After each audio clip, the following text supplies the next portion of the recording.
Hey everyone, this week I wanted to talk to you about cameras, specifically about upgrading and retaining old equipment and things. Now, as you know, about 2 years ago now, I had an old DSLR. Now, I used to carry two cameras on me. Now, that is an interesting proposition in and of itself, having the two cameras. They have harnesses for it, so that worked out really well. And the purpose behind having those two was I could use a zoom lens on one and use my 24 to 70 on my R5. So the old DSLR had the zoom lens on it. So if I needed to grab something real quick from a distance, I didn't have to change lenses. And when you're covering a fast moving event, that can prevent you from missing something, right? You just switch camera to camera as opposed to switching lens to lens. It's a little quicker. You can get good at switching lenses out, but remember, when you're just switching cameras, you don't have to worry about dropping your lens while you swap it, right? So the cameras themselves, though, how long do you retain the camera and what do you do with it?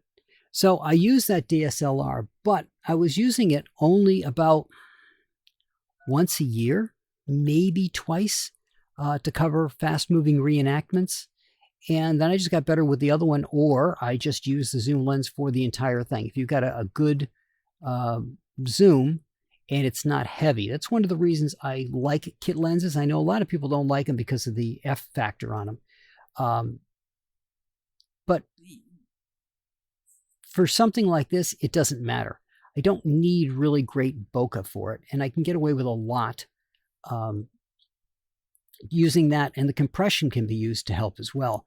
And the most important part is it's easy to change because it's light.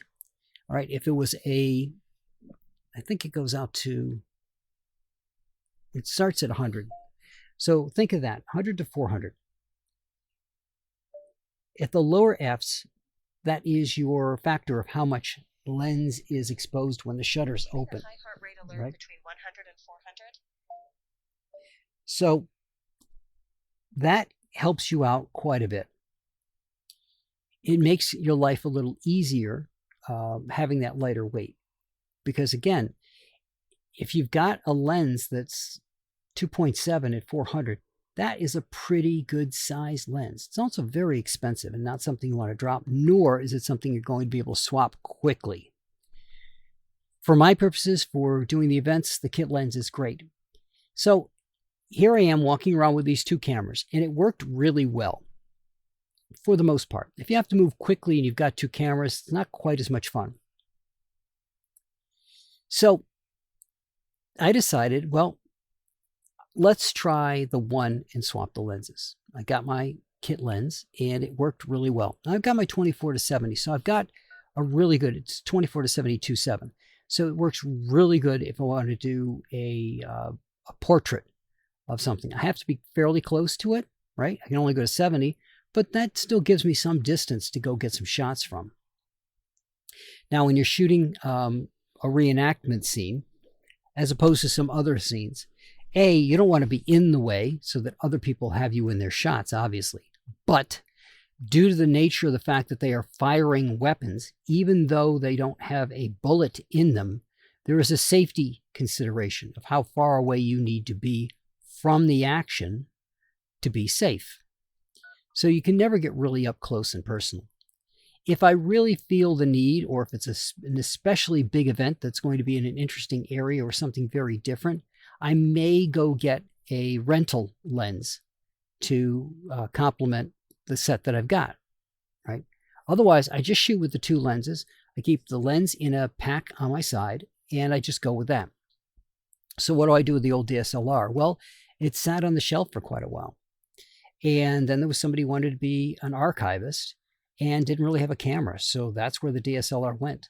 And I knew once she had a camera, a real digital camera in hand, as opposed to using her phone, it would be used for a lot more. So the zoom lens and the other kit lenses that I had all went to her. Now, the stuff that I had in there was all kit. So let's not think that I had a camera on my hip with a 400-2.7. Now, it was all kit lenses on it to begin with.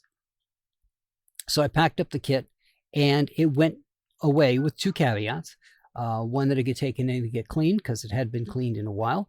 And two, that if the time came where it was sitting on a shelf, that it go to somebody else, so somebody else can enjoy the DSLR. That thing is probably going to last another 20 years.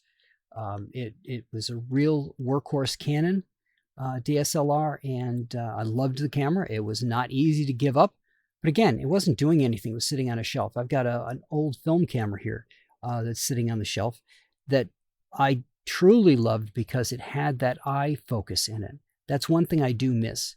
The film camera, when I got it, my whole reason for getting it was that it would focus where your eye was looking, and you train it, etc.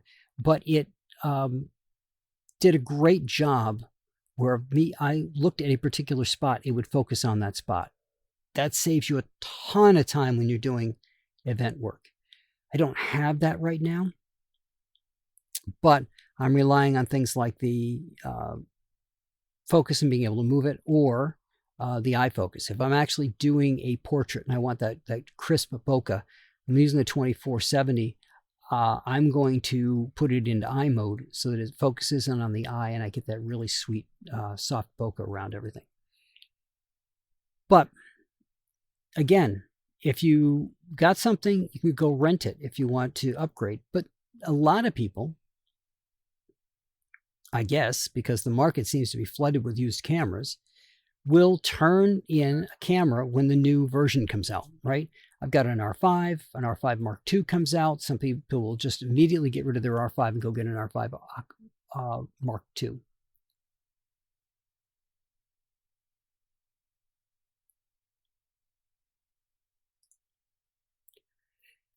And there's something to be said for it, right? Obviously, if you turn it in while your R5 isn't that old, like if they rotate them every couple of years, you're going to get a higher trade-in value for your R5 than you would if you waited longer.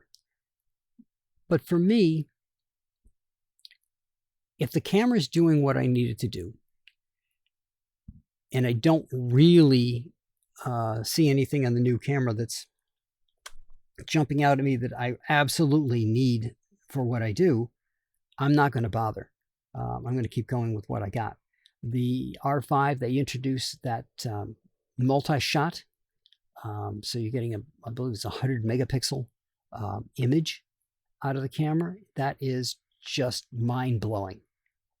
It's obviously you're not taking it with a single shot, but it does roll things out and has to be stabilized in order to work, and takes multiple pictures using the stabilization technology in the camera to take those other pictures and merge it all together into one. I think it's really cool. It's not something I need for much of anything, but it's a nice to have. And I went with the 45 megapixel, the R1. I couldn't justify the additional cost, nor the drop in megapixel. I like to have the higher megapixels. If the R1 was at the same price point and had been a higher megapixel camera, I might have gone for it. But I've had my R5 now for a few years. It's doing a great job. It's in good repair. I don't have to worry about it. And that's the other thing. I don't have anything. If you stay within the line of the camera that you've got, you usually don't have to worry about a learning curve, right? The menuing systems might have more options, but the way you go through the menus and where things are located is the same from camera to camera. So that makes things easier. But for me, I've got a camera that does what I need it to do. It handles the work that I need to handle, and I don't need to have the two. Like I said, two was neat. It was kind of fun to have and kind of not. Having the second camera, there's a whole bunch of logistical things. Having a camera on both hips that you have to deal with. The primary one being, even though I had it cabled off, so if you're putting a camera on a harness of some kind, you're probably a good idea if you actually find another way to connect it as well as a backup, just in case whatever clip you put in place breaks. You're not going to lose your camera. And I had both cameras set up that way. I had these metal loops. It's a metal wire loop with a screw end to it. Had those hooked up on both sides, because as soon as you're using one camera, both hands are on one camera. The other camera is now hanging free. You can't catch it if something goes wrong because you've got the other camera in hand. So you've got to make sure that you got it anchored properly. And again, every time you move with that other camera just hanging there, it's bouncing against you. So it's okay. But if you can get away with a single camera, my opinion, for the event that you're doing, go for it. If you're shooting a more sedate, planned, let's put it this way, a planned event, like a wedding, where you know what you're going to be shooting next and where everybody is going to be, then that's great. Reenactment events are more or less choreographed, so you have a feel for how it's going to go, but that doesn't mean it's always going to go exactly to plan. Weddings are a little more controlled things. Ball games, a little bit more control to that as well. There are some things that could go differently, and there's some things you've got to grab really quick. So there, I would highly recommend, depending on where you are, a really, really good quality zoom lens. And if you look at the Photographer's Row, that's what they've got. They've got expensive glass on their cameras, so that they can capture the action wherever it happens on the field.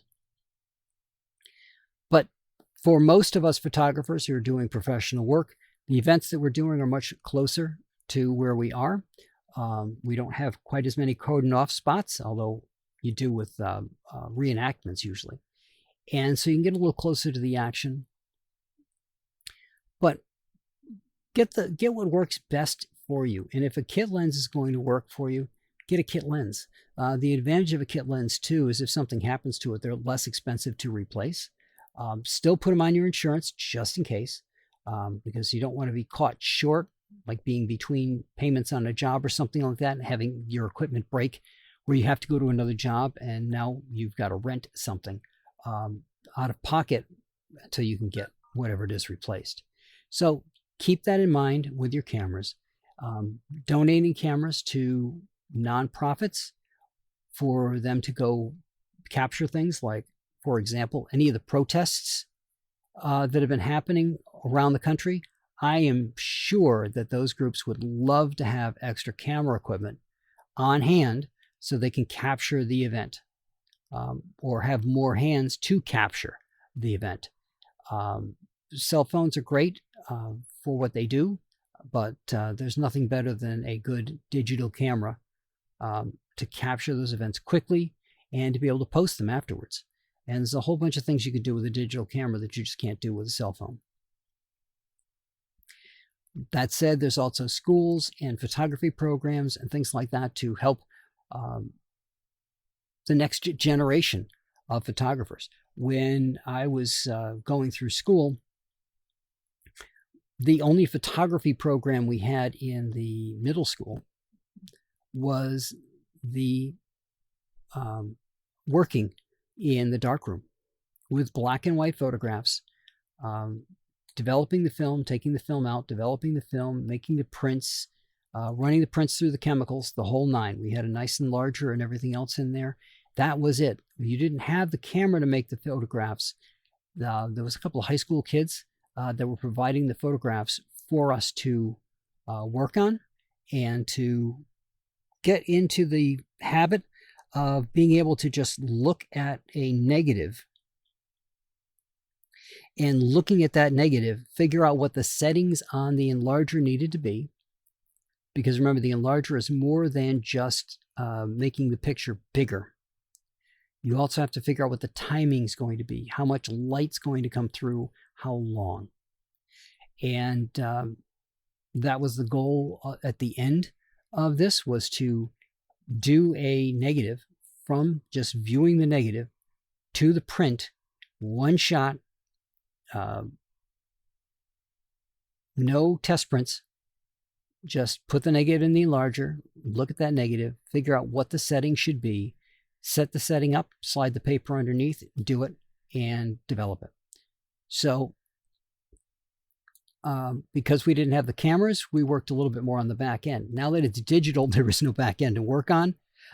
So it's really, I mean, there can be Lightroom classes and Photoshop and those type classes, of course. But having the students be able to go out and take the photographs is a much more rewarding experience, and it allows them to make mistakes in a completely protected environment. They're not having to go to a client and saying, I didn't really realize, but these are too washed out and I can't fix them. These are things that they can do in a protected environment to get used to how things work, and obviously to see if this is something that they want to do going forward. So again, bear that in mind. If you've got the money to upgrade the cameras and there's a reason to, then go ahead. The reason I always say, and there's a reason to, is because a lot of these cameras will end up being e-waste. There's no point for that. Them going someplace where they can have a good second life, especially if it's someplace that it makes the camera accessible to somebody who otherwise could not have gotten it. I'm very much in favor of, so we can train up that next generation of photographers to take over and capture the stories of the life around them when we aren't around to do it anymore. So that's what I got for you guys this week. I will talk to you all next week.